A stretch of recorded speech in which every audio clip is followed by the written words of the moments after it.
রাসূল সাল্লাল্লাহু আলাইহি সাল্লাম সাহাবীদের সাথে কথা বলছিলেন। যা রাবিন ইলা নবী সাল্লাল্লাহু আলাইহি ওয়া কালা মাতা সাত, আল্লাহ রাসূল কথা বলছিলেন, হঠাৎ করে এক পল্লীন বেদুইন অশিক্ষিত মানুষ এসে আল্লাহ নবীকে বলল, কিয়ামত কবে হবে? আল্লাহ রাসূল তার উত্তর দিলেন না।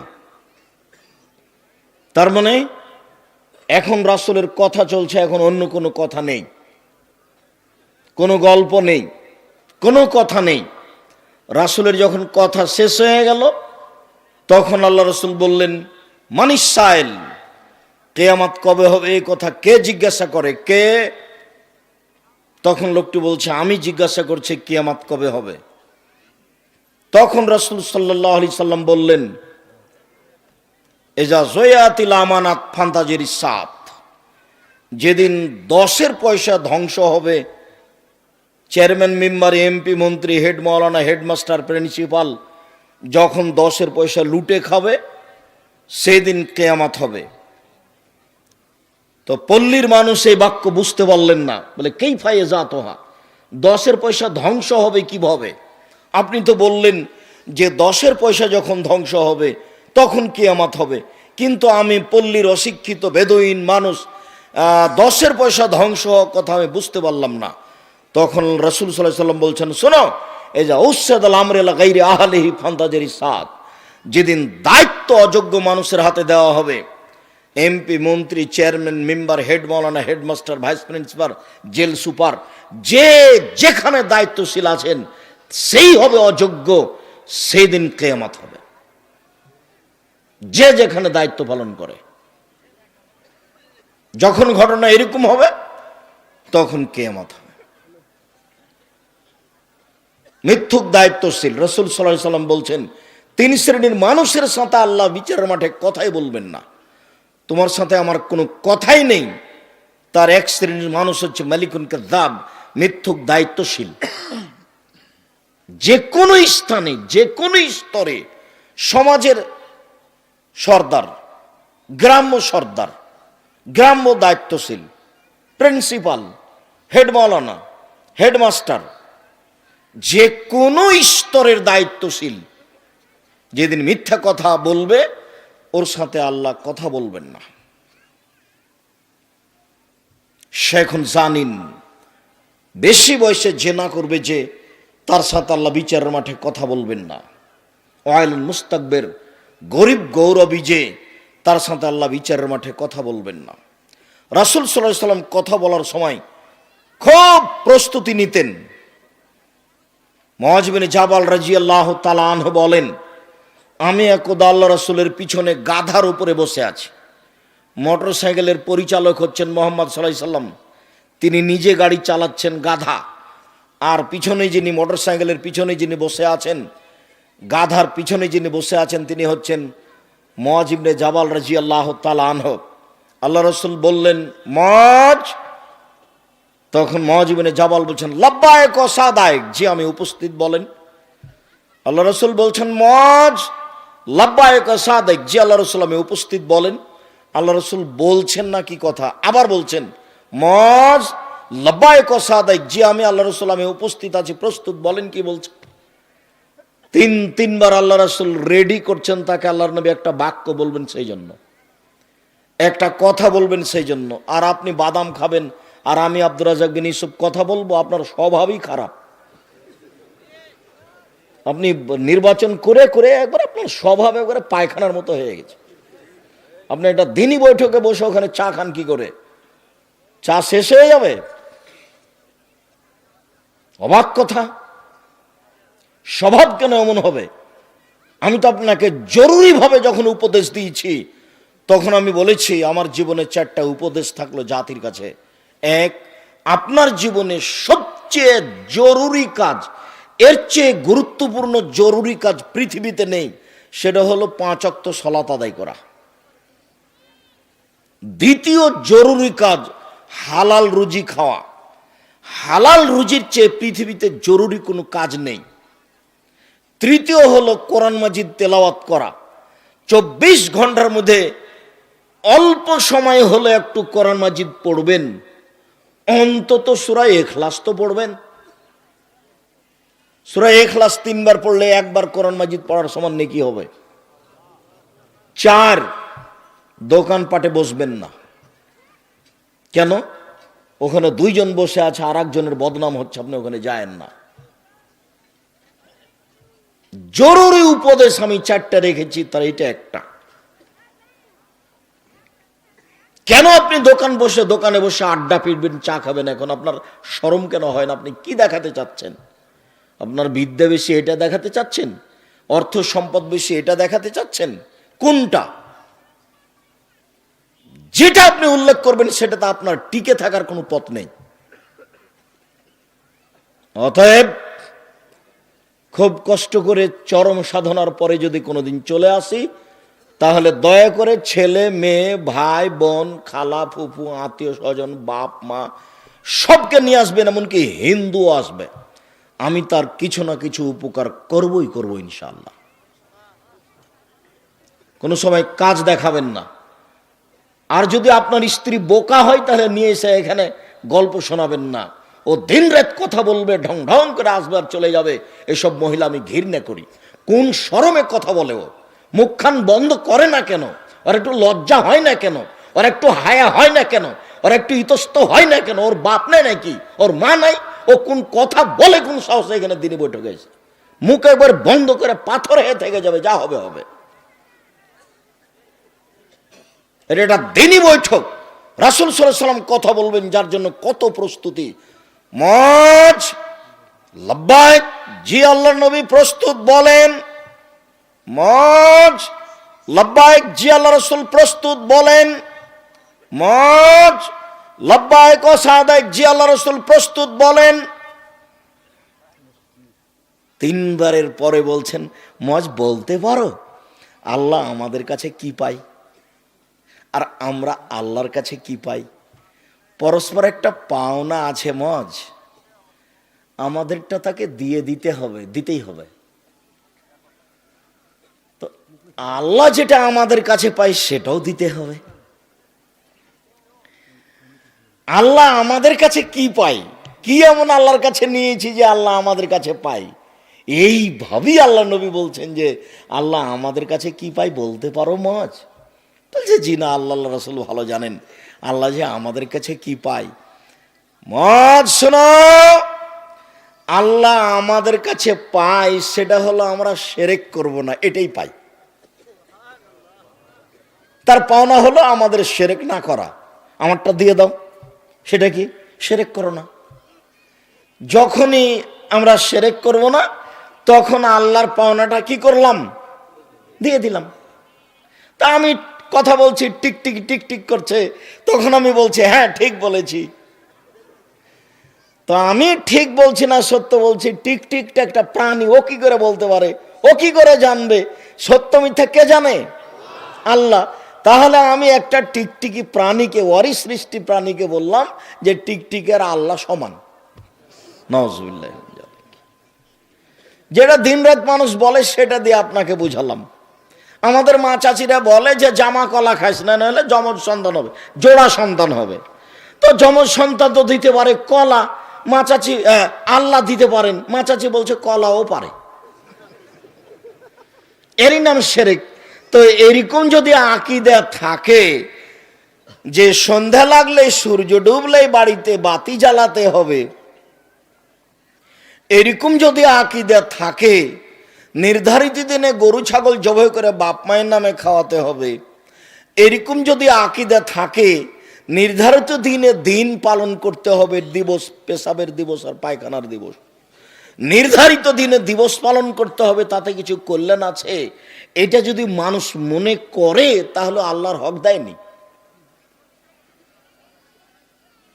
তা আচ্ছা ঠিক আছে মজ, আল্লাহ তো এইটা পায়, আমাদের কাছে হলো আমরা কি পাই? আমরা পাই যে জাহান্নামে দিবেন না, এটা আমাদের পাওনা। আল্লাহ বলছেন ঠিক আছে জাহান্নামে দিব না, তো আমারটা দেওয়া আগে। আল্লাহর পাওনাটা আগে আর আমাদেরটা পরে। তা আল্লাহ বলছেন যে আমি তো ওয়াদাই করেছি যে আমি তোমাকে জান্নাতে দিয়ে দিব, তো তুমি আমারটা আগে দাও না, শিরক করো না, জান্নাতে দিয়ে দেবো, শিরক করো না, জান্নাতে দিয়ে দেবো। আল্লাহ বিচারের মাঠে বলবেন আদম সন্তানের সামনে, ইবনা আদম লা আতাইতানি বিকুরাবিল আরজি খাতায়া সুম্মা লাকিতানি লা তুশরিক বি শাইআ লা আতাইতুকা বিকুরাবিহা মাগফিরা। এ আদমের ছেলে মেয়ে শোনো, আজ এই কিয়ামতের মাঠে পাপ নিয়ে উপস্থিত হয়েছ, আকাশ জমিন পরিমাণ পাপ, পাপ আর পাপ, আকাশ জমিন পরিপূর্ণ হয়ে আছে তোমার পাপে। শোনো, আজকে যদি শিরক ছাড়াই বিচারের মাঠে উপস্থিত হয়ে থাকো, তাহলে আমি আল্লাহ তোমার পাপ সমপরিমাণ ক্ষমা নিয়ে উপস্থিত হয়েছি। তোমার পাপ যত আমার ক্ষমা তত, তোমার পাপ যত আমার ক্ষমা তত, তোমার পাপ যত আমার ক্ষমা তত, তোমার পাপ যত আমার ক্ষমা তত। যদি শিরক না থাকে, শিরক না থাকলে বিচারের মাঠে সফলতা আছে, এটা হলো হক। হাদিস বুখারী মুসলিম। আমি এই কথা এখন বলতে চাইনি, যেটা আমি বলতে চেয়েছি আপনি মুখ বন্ধ করে এখানে বসে থাকতে বাধ্য। আপনি, আপনার স্ত্রী, আপনার ছেলে, আপনার মেয়ে, আপনার বউ, আপনার বেটি, আপনার ভাই, আপনার বোন, এখানে এসে কেউ কথা বলতে পাবেন না, চা খেয়ে সময় কাটাতে পাবেন না, বাদাম খেয়ে সময় কাটাতে পাবেন না। 2 ঘন্টা বসে থাকবেন তো এত বাদাম কেন,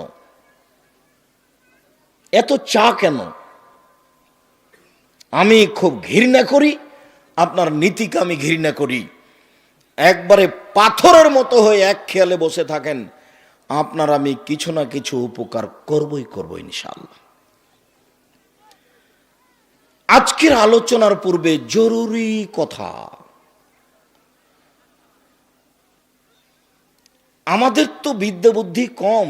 আব্দুল্লাহ যখন আলোচনা করে, আপনারা সবাই দোয়া করবেন ওদের জন্য। আমি আব্দুল্লাহ আমার ছেলে হিসেবে বলি না, এটা আল্লাহ যেন তার দাওয়াত, তার দ্বীনি দাওয়াতকে কবুল করেন। এটা জাতির সম্পদ, জাতি যেন সবাই তার কাছে কল্যাণটা পাওয়ার আশা রাখে, ভালোটা তার কাছে যেন পাওয়ার আশা রাখে। তো জাতির জনগণের আপনার যখন নিজের ছেলে হিসেবে ভালো পাবেন আশা করবেন, তখন আল্লাহ সেটা ভালো ব্যবস্থা করে দিবেন। আর আমি আমার নিজের পক্ষ থেকে বলি, তোমার তো দয়া রহমতের অভাব নাই, তুমি তো দিলেই পারো, তুমি তো সর্বশক্তিমান। তো রুজির উপরে একটা কথা, উমামা বাহেলি রাদিয়াল্লাহু তাআলা আনহু বলেন যে আমি একদিন আল্লাহর নবীকে বললাম, আখ বিরুনি ইদখিলুল জান্নাহ, আখ বিরুনি বিআমালিন। আল্লাহর নবী আমাকে একটা আমলের কথা বলেন তো আল্লাহর নবী, যে আমল আমাকে জান্নাতে দিয়ে দিবে, যার কারণে আমি জান্নাতে চলে যাব, এমনটা আমলের কথা বলেন তো আল্লাহর নবী। তখন আল্লাহ রাসূল বলছেন, এক এতাম উত্তম, দুস্থ গরিব ফকির মিসকিনকে খেতে দিলে। 2 বাজলুস সালাম, পরস্পরে সালাম দিলে। 3 অসলাতুল লাইল ওয়ান নাস নিয়াম, মানুষ যখন ঘুমিয়ে তখন সলাত আদায় করলে, তাহাজ্জুদ পড়লে, 3টা কাজ করো, জান্নাতে চলে যাবা। যাও, জান্নাতে চলে যাবা। 1 দুস্থ গরিব ফকির মিসকিনকে খেতে দিলে। আমার ওই কথাটি বারবার বলে আপনাকে মনে করাতে চাই, আপনার স্ত্রীকে ফিরে যেতে হবে আপনার মায়ের স্বভাবে। আপনার মা 16 জনের ভাত রান্না করত ঢেঁকিতে ধান ভেঙে। আপনারা ছিলেন 10 ভাই বোন, বাড়িতে ছিল 2 জন কিষান কামলা। আপনার বাপের স্বভাব ছিল মসজিদ থেকে ফকির ধরে আনা। তাহলে 2 জন কিষান কামলা, 2 জন ফকির, আর আপনার বাপ মা, এ হলো 6, আর আপনারা 10 ভাই বোনে হলো 16 জন মানুষের ভাত রান্না করতেন আপনার মা ঢেঁকিতে ধান ভেঙে। আর আপনার স্ত্রী এখন যেখানে রান্না করে সেখানে ফ্রিজ আছে, গ্যাসের চুলা আছে, সব কিছু রেডি। তারপরে আপনি 10টার সময় এসে বলছেন, খালেদা একটু উঠো, মেহমান আছে, আব্দুর রাজাক সাহেব এসেছেন, একটু খানা পানি রেডি করে দিতে হয়, তখন আপনার স্ত্রী নাকশিট কিনে দিয়ে বলছে, হ্যাঁ তুমি রাতে মেহমান নিয়ে এসেছ। আমি এই স্ত্রীকে তালাক দিতে বলিনি, তবে পরামর্শ দিচ্ছি, যদি না মানে তাহলে তালাক দিতে হবে, এই কথাই ঠিক। যতক্ষণ পর্যন্ত আপনার বউ আপনার অনুকূলে না থাকবে ততক্ষণ পর্যন্ত আপনি মানুষজন ফকির মিসকিনকে খাওয়াতে পারবেন না। আপনার বাপের স্বভাব ছিল আপনার বাপের স্বভাব ছিল এশার সালাতের পরে মসজিদ থেকে যখন বের হতেন তখন দেখতেন মসজিদের মধ্যে কোনো মুসাফির আছে নাকি। জি, কে ওটা? আপনার বাড়ি কোথায়? আমার বাড়ি তো গোদাগাড়ি, আমি এদিকে একটু কাজে এসেছিলাম, তো রাত হয়ে গেছে, মসজিদে একটু উঠেছি, সকালে যাব। ও, আপনি খেয়েছেন? জি না, খাইনি, চলেন আমার সাথে। তা আপনার বাপ সাথে করে নিয়ে যে আপনার মা যা রান্না বান্না করেছে সেটা খাওয়াইছে। আপনার মা কোনোদিন ভারী মনে করেনি। এখন আপনি এসার সালাত আদায় করে কালকে যাচ্ছিলেন, তখন দেখছেন একটা মানুষ, কি খবর, আপনার বাড়ি কোথায়? আমার বাড়ি গোদাগাড়ি। কিছু খেয়েছেন রাতে? না, এখনো খায়নি। তো সাথে করে নিয়ে গেছেন। সাথে করে নিয়ে যেতে বউ এমন ধমক দিল। পরের দিন এখন দেখছেন, আজকে এসার সালাতের পরে দেখছেন একটা মুসাফির বসে আছে, তখন দেখে চুপচাপ কিছু না বলে আপনি ওই দরজা দিয়ে চলে গেলেন। ওকে কিছু বলতে পারবেন না, কেন? কালকে ধমক খেয়েছেন, আজকে আপনি মুসাফিরকে বলতে পারবেন? অসম্ভব। বউ যদি অনুকূলে না হয় ফকির মিসকিনকে খেতে দেওয়া সম্ভব নয়, এ কথাই ঠিক। ফকির মিসকিন দুস্থ গরিবকে খেতে দিতে হলে বউকে আপনার পক্ষে হতে হবে। যার কারণে আপনাকে আমি 150 চাউল রান্না করতে নিষেধ করেছি। আমি বলেছি হাফ কেজি চাউল রান্না করবেন, 1 কেজি করবেন, 3 কেজি করবেন। সারা দিন ছেলে মেয়ে হাল পরিবার খাবে, ফকিরে খাবে, রাতে গরুতে খাবে। আপনি 150 চাউল রান্না করবেন কেন? এ কোন স্বভাব? এ কোন স্বভাব? এ নোংরামি স্বভাব কেন? মেহমান এসেছে, তখন বয়ে বলছে কি করবে 150 চাউল রান্না করেছি, মেহমানকে দিল তো শেষ হয়ে যাবে, এক কাজ করো, চানাচুর বিস্কুট দেবে বিদায় করে দাও। তো দুপুরে চানাচুর বিস্কুট দিয়ে মেহমান বিদায় করতে হবে? এখনো আপনার মায়ের বয়স 80 বছর, যদি আপনার বউ সিট কিনে দেয়, আপনার মা যদি বিছানায় শুয়ে থাকে, দৌড়িয়ে এসে বলবে, থাক বেটা, থাক বেটা, থাক বেটা, বউ মাকে উঠাস না বেটা, আমি খানা পানি রেডি করে দিয়েছি, গরম করে দিয়েছি, তুই মেহমানকে দে। তা 80 বছরের মহিলা পারে, 20-25 বছর মেয়ে পারে না? আমি তালাক দিতে বলিনি, তবে পরামর্শ দিচ্ছি যে ফকির মিসকিনকে খেতে দিতে হবে, যদি বউ ঠিক না হয় তো খেতে দিতে পারবেন না, এ কথাই চূড়ান্ত।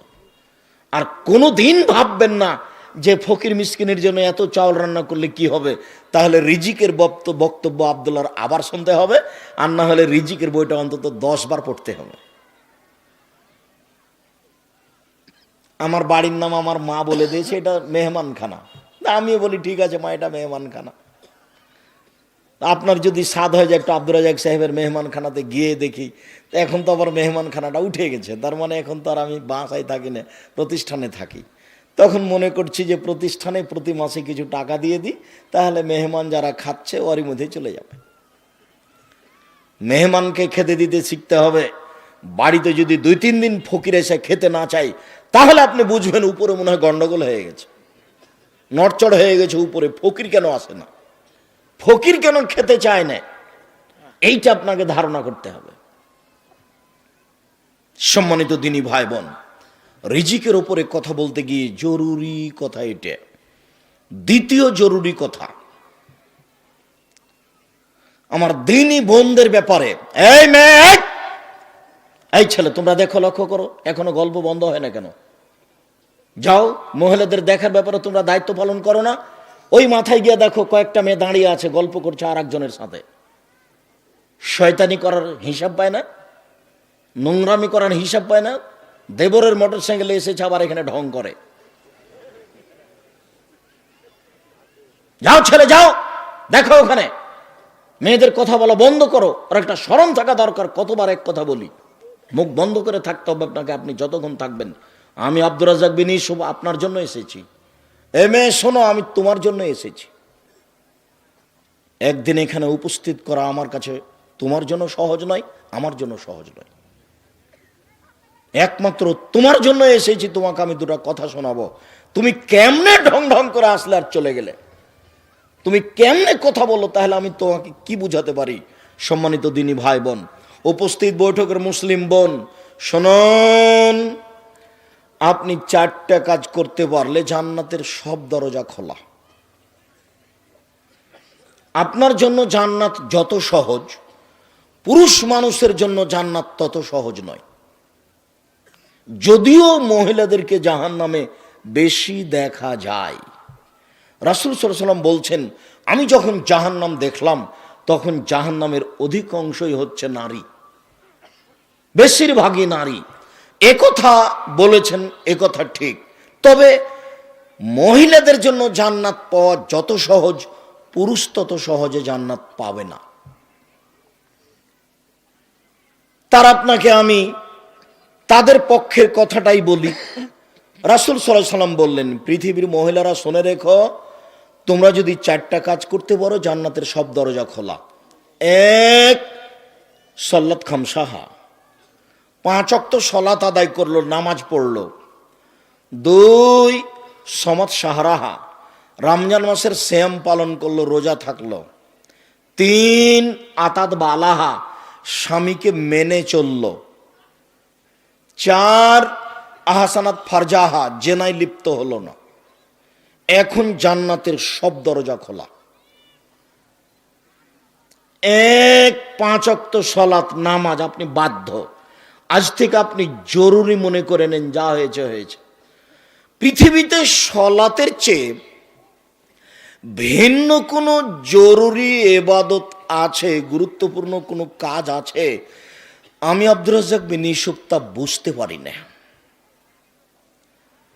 এবাদতের জগতে সবচেয়ে দামি এবাদত সিয়াম, রোজা। তার একটা প্রমাণ, রোজাই এমন একটা এবাদত, সিয়ামই এমন একটা এবাদত যার নেকি আল্লাহ নিজে হাতে দিবেন।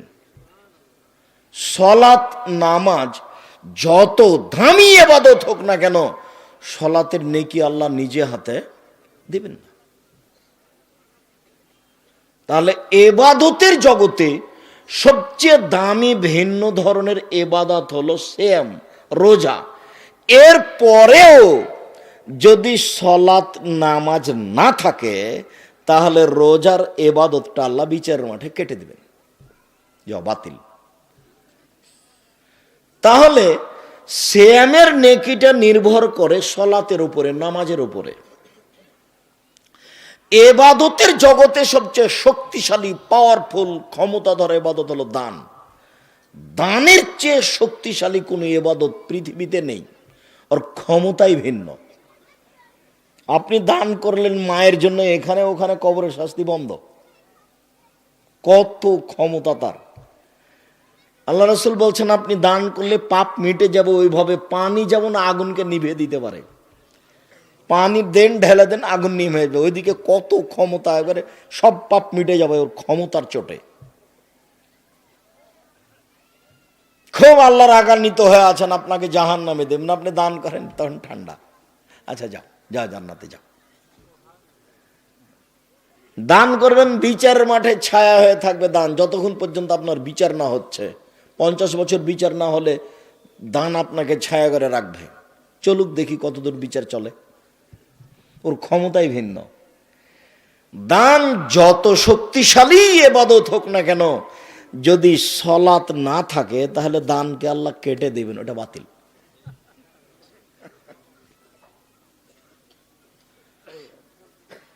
সম্মানিত দিনী ভাই বোন, রাসূল সাল্লাল্লাহু আলাইহি ওয়াসাল্লাম যেভাবে বলছেন, তাতে এক ফোঁটা চোখের পানি আল্লাহর কাছে যত প্রিয়, পৃথিবীর কোনো ইবাদত আল্লাহর কাছে তত প্রিয় নয়।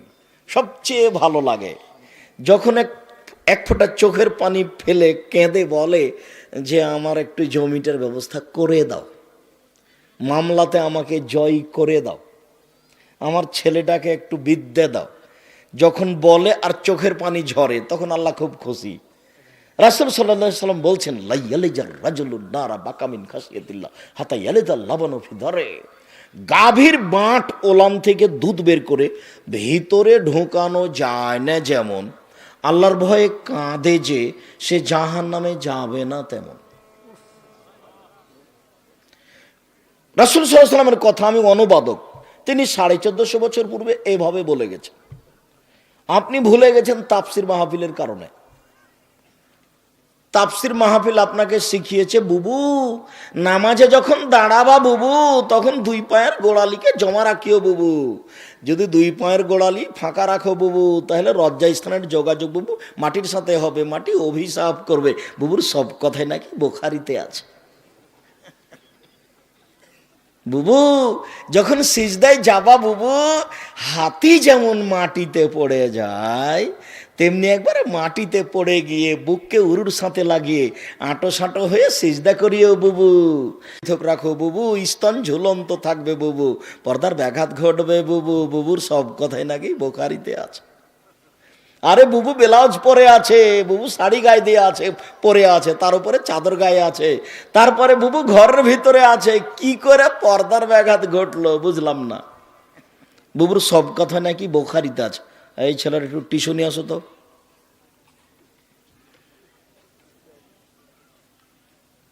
আমি মহিলা বৈঠকের এই সব কথার তীব্র নিন্দা জানাই। সাবধান, যে মরা মরেছে লাশ নিয়ে যাবে মাটির কাছে, কোথা থেকে আসছে বুবু যে এমন হাত তুলে দোয়া করে কাঁদতে লাগলো? আরে লাশ বাড়ি থেকে বের হয়নি, বের হওয়ার সময় হাত তুলে দোয়া করে চিল্লাচিল্লি শুরু হয়ে গেল। আচ্ছা ও মহিলা এই বাড়িতে আসলো কেন? এই ছেলে, এই বাড়িতে মরা মরেছে, সারা দিন গোটা গ্রামের মহিলা এই বাড়িতে আসছে কেন? ধর্ম কি পাগল হয়ে গেছে? তাফসির মাহফিলে ওকে কি পড়ালো? এই তোমার বোন আসে কেন এই বাড়িতে? আপনার স্ত্রী আসে কেন? আমি আব্দুর রাজ্জাক ইউসুফ বলছি, আমার স্ত্রী যায়নি, যাবেও না। যদি আপনি পরীক্ষা করেন কালকে আসেন। আল্লাহ তুমি মাফ করো, আমি অহংকারও করিনি, গৌরবও করিনি। 3 মাস থাকার পরে যদি আপনার সরিষা সম পরিমাণ পর্দার ব্যতিক্রম দেখা যায়, আমি জাতির সামনে কথাই বলবো না। বিবাহের 11 দিন পর থেকে প্রতিষ্ঠানের প্রধান শিক্ষিকা। এই বাড়িতে মরা মরেছে, সারা দিন কেন এ বাড়িতে মহিলারা আসছে? ওর কি মাথা ঘামলো যে এখানে আসবে কেন সারাদিন? ওর কেন একটু লজ্জা হয় না? ওর কেন একটু শরম হয় না? ওর কেন ও চাচাতো ভাইকে দেখতে আসলো? ওর নাকি গ্রাম্য চাচাতে দেখতে এসেছে, কেন এখানে আসবে? অর্ধ পৃথিবীর খলিফা, কুশাগর বুদ্ধিজীবী, রাজনীতিবিদ ওমর মারা যাবেন এই সময়ে বলছেন, আব্বু আব্দুল্লাহ, জি আব্বা, আয়েশাকে গিয়ে বলো মুহাম্মদ সাল্লাল্লাহু আলাইহি সাল্লামের পাশে আবু বকর সিদ্দিকের কবর আছে, তার পাশে একটু ফাঁকা জায়গা আছে, ওখানে আমার কবর দেওয়ার সুযোগ দিবে কিনা। শোনো আব্দুল্লাহ, আয়েশাকে গিয়ে বলিও যে উমর কবরের জায়গা চাই। এই কথা বলিও না যে আমিরুল মোমিনিন, দেশের সরকার জায়গা চাই, এই কথা বলো না। বলবে যে উমর চাচ্ছে। আপনার কোন কালে প্রিন্সিপালের পদ চলে গেছে, তবু আপনি বলছেন সাবেক প্রিন্সিপাল, কলমে লিখছেন। আপনি বলছেন সাবেক এমপি মন্ত্রী, আর উমর এখনো মরেননি, জীবিত আছেন। বুখারী মুসলিমের হাদিস। বেটা, আয়েশাকে গিয়ে বলবা উমর কবরের জায়গা চাচ্ছে, বলিও না যে দেশের সরকার চাচ্ছে, আমিরুল মোমিনিন চাচ্ছে, এই কথা বলিও না। তো এখন আব্দুল্লাহ গেছেন, সালাম দিয়ে ভিতরে ঢুকে দেখছেন যে আয়েশা বসে বসে কাঁদছেন। উমর মারা গেছেন, সেই জন্য আয়েশা বসে বসে কাঁদছেন। কই আয়েশা তো দেখতে আসেননি। আয়েশা রাদিয়াল্লাহু তাআলা আনহা দেখতে আসেননি। অর্ধ পৃথিবীর খলিফা, কুশাগর বুদ্ধিজীবী, রাজনীতিবিদ ওমর, অর্ধেক পৃথিবী যার দখলে, সারা পৃথিবীতে এত ইমানদার মানুষ, ব্যতিক্রম মানুষ আল্লাহ কাকে সৃষ্টি করেছেন তা ইতিহাস বলে না। মানুষ হিসেবে এত শক্তিশালী পাওয়ারফুল মানুষ পৃথিবীতে আর কে জন্ম নিয়েছে তা ইতিহাস বলে না। যার রাস্তায় শয়তান হাঁটে না, যার রাস্তায় শয়তান হাঁটে না। এত বড় মানুষ মারা গেছেন, আয়েশা রাদিয়াল্লাহু তাআলা দেখতে আসেননি, বাড়িতে বসে কাঁদছেন। আপনি আপনার স্ত্রীকে কন্ট্রোল করুন, আপনাকে বলছি, দুঃখিত, আপনি মনে কিছু নিয়েন না। আমার কথা যতই আপনাকে তিতে লাগুক, তবে আপনার প্রয়োজন আছে, এটা আপনাকে আমি মনে করাতে চাই। শোনেন, 5 নাম্বার উপদেশ থাকছে, 4টা উপদেশ আছে, 5 নাম্বার উপদেশ থাকছে, আপনার বাড়িতে মার্শাল্লাহ কারফিউ জারি থাকবে, আপনার বাড়ির যেন আইয়ুবের শাসন, 44 ধারা জারি থাকবে বাড়িতে। আপনার ছেলে, আপনার মেয়ে, আপনার স্ত্রী বাড়ি ত্যাগ করতে পারে না কোনো সময়। শুনুন, 4টা কাজ করলে মহিলারা জান্নাতে যাবে, এ কথা আমি বলিনি, এ কথা মুহাম্মদ সাল্লাল্লাহু আলাইহি ওয়াসাল্লাম বলেছেন। 1, 5 ওয়াক্ত সালাত। ইবাদতের জগতে ব্যতিক্রম ইবাদত হলো সালাত। 2, রমজান মাসের রোজা, সেম।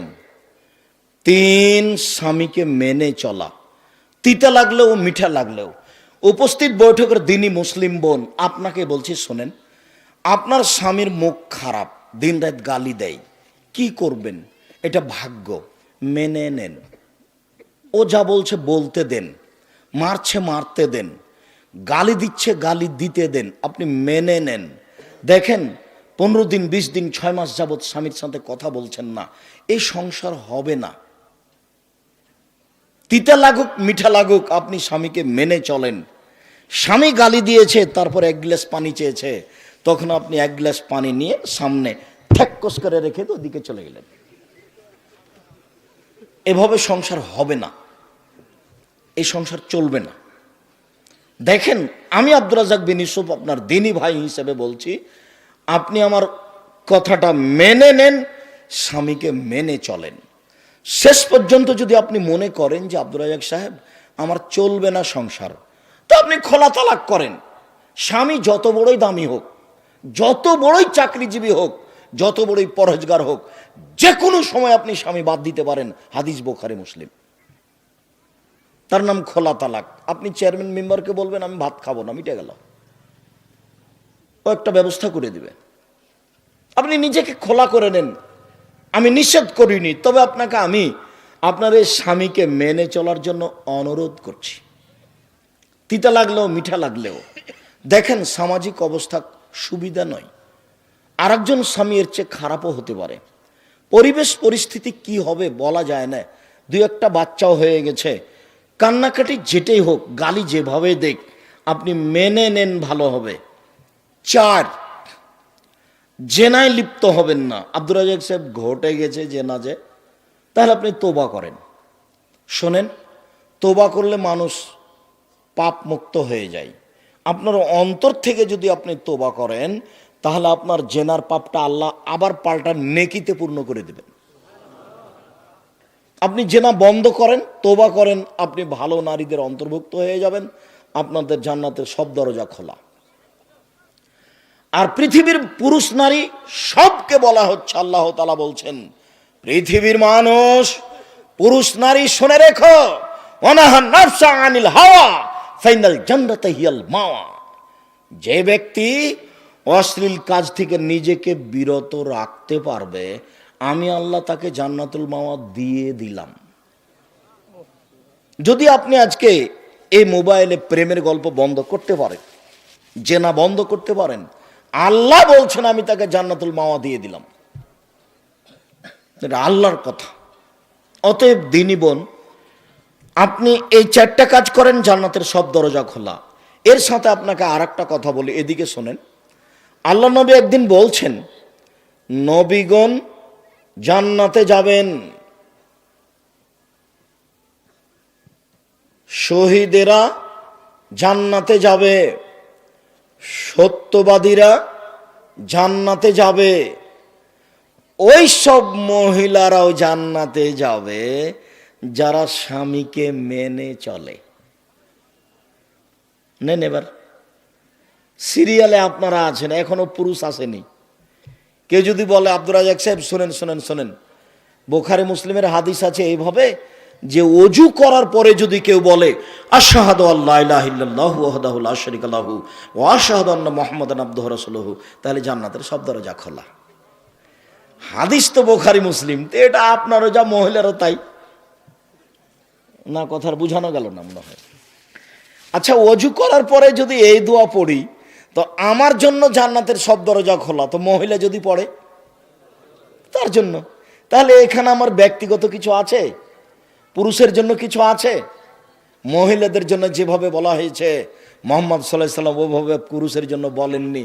শোনো, নবীগণ জান্নাতে যাবেন, শহীদেরা জান্নাতে যাবে, সত্যবাদীরা জান্নাতে যাবে, ওইসব মহিলারাও জান্নাতে যাবে যারা স্বামীকে মেনে চলে।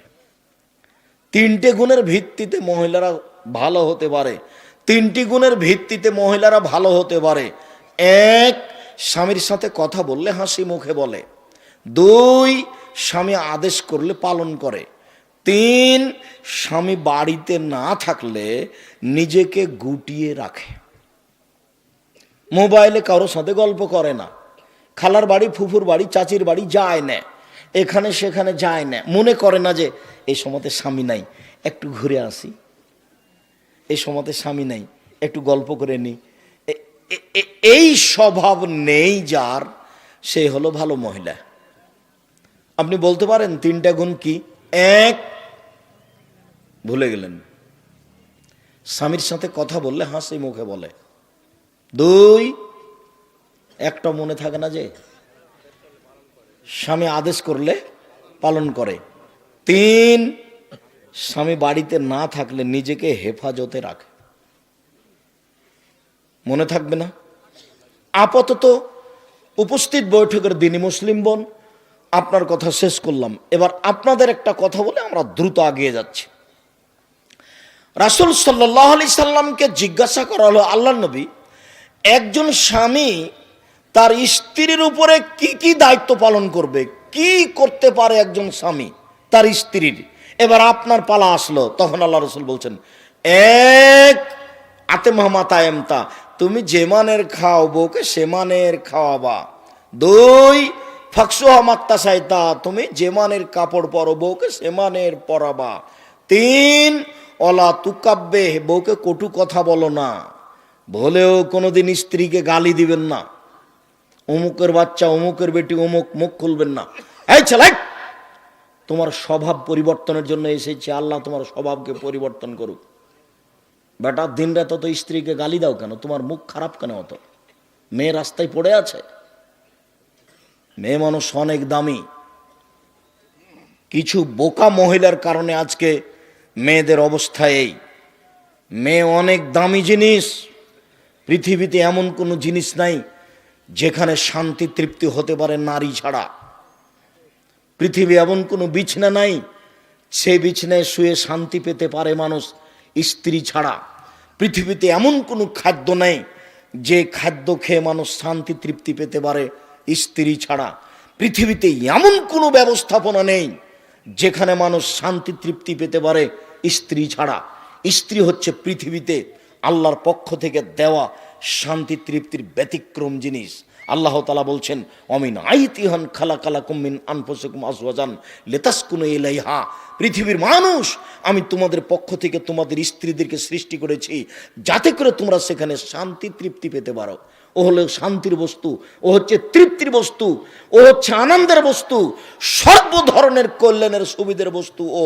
তাহলে তুমি একে গালি দাও কোন লজ্জায়? তোমাকে তো আমি বলেছি জীবনে তুমি কোনোদিন বলবে না তোমার ঠোঁটটা মোটা।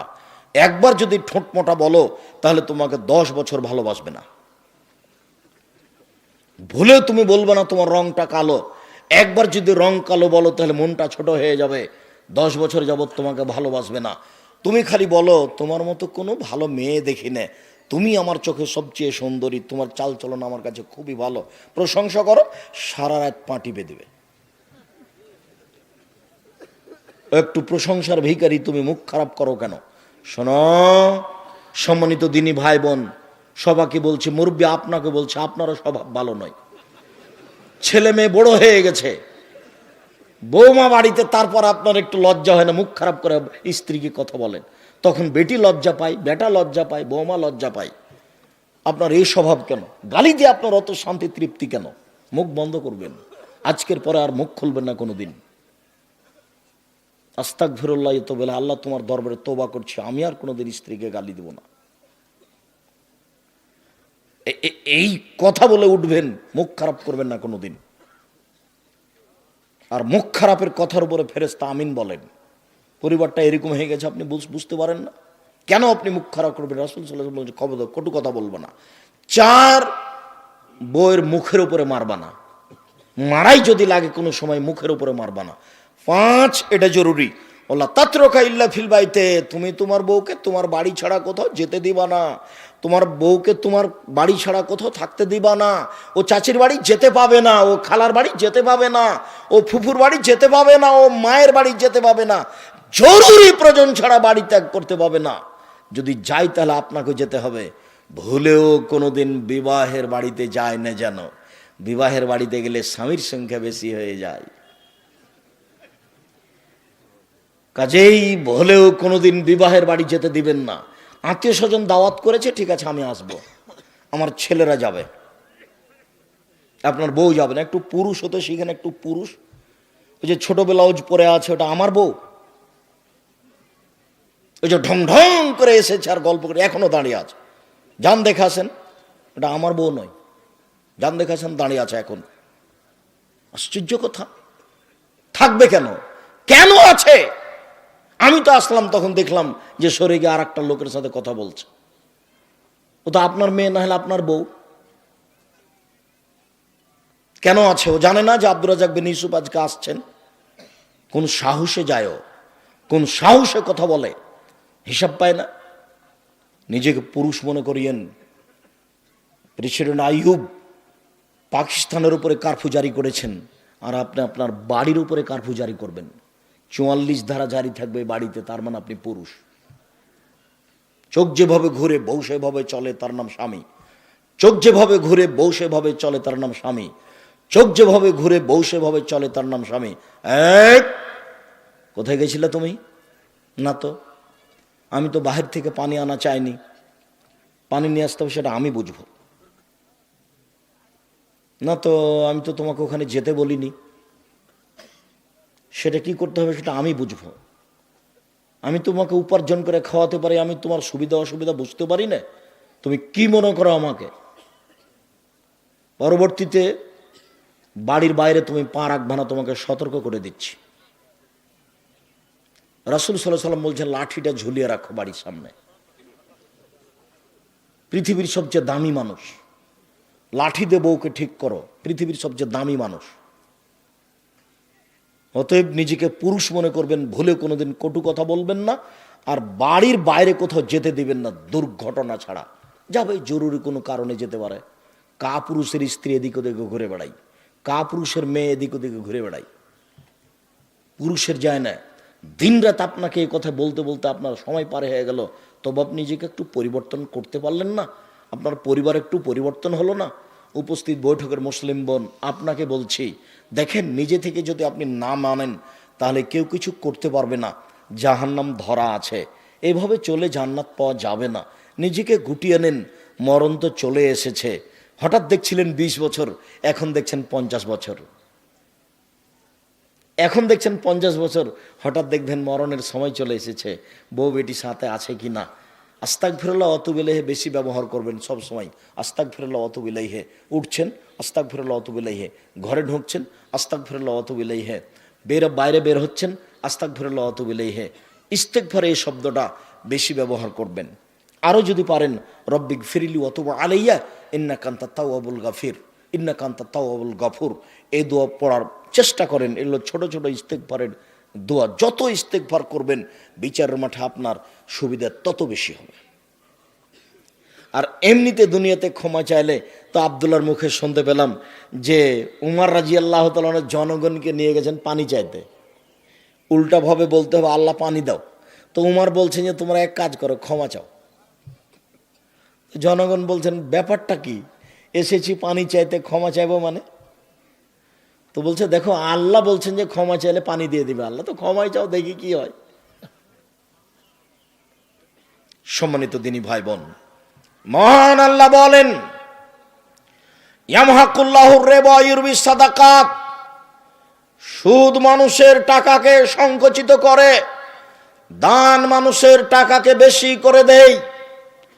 অত্র আয়াত প্রমাণ করে সুদ খেলে মানুষ ভিক্ষুক নিঃস্ব হবে। আজ হোক আর কাল হোক বাঁচার কোনো পথ নেই। কোটি থেকে কোটি টাকা ইনকাম করলেও আপনার চোখের সামনে টাকা হারিয়ে যাবে, অন্যথা আপনার ছেলের সামনে যাবে, নইলে আপনার নাতি পোতার সামনে যাবে। টাকা একদিন হারাবেই।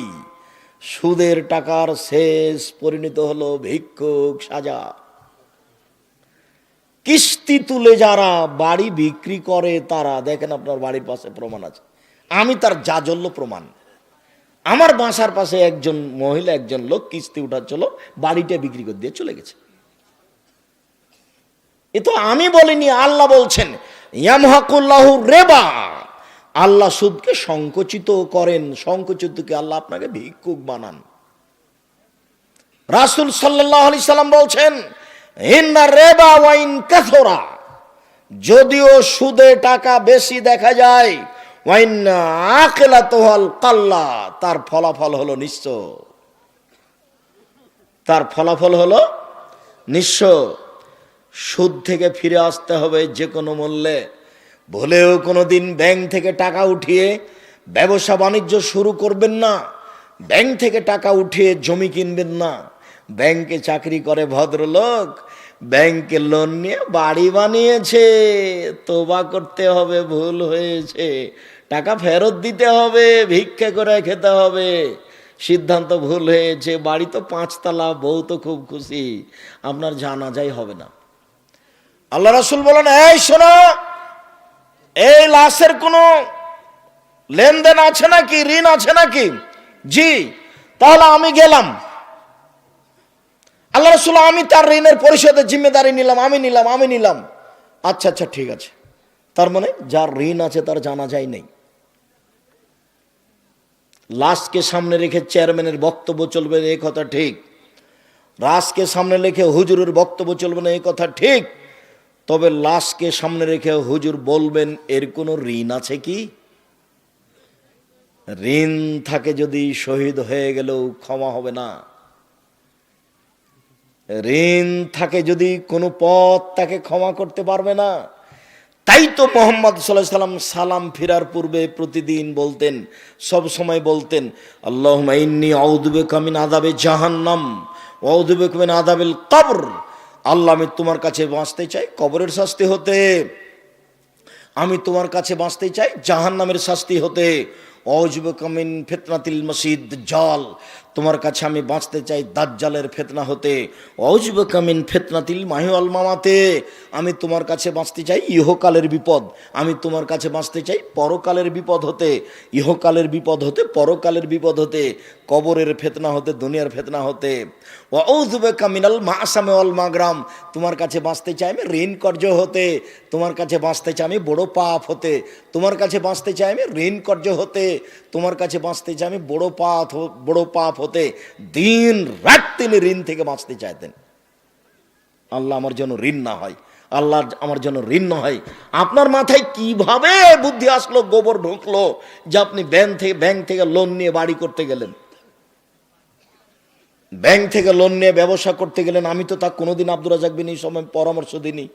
আমি বলেছি চকলেট দিয়ে ব্যবসা শুরু করতে হবে, তাহলে ঋণ নেওয়া লাগবে না। চকলেটের পরে কি গো?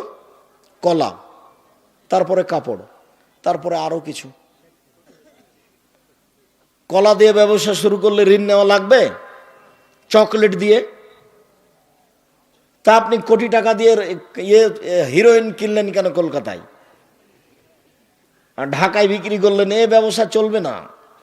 সম্মানিত দিনী ভাই বোন, আল্লাহ তাআলা বলেন চিরদিনের জন্য সুদের চূড়ান্ত সিদ্ধান্ত, সুদের ব্যাপার আল্লাহর পক্ষ থেকে চূড়ান্ত ফয়সালা।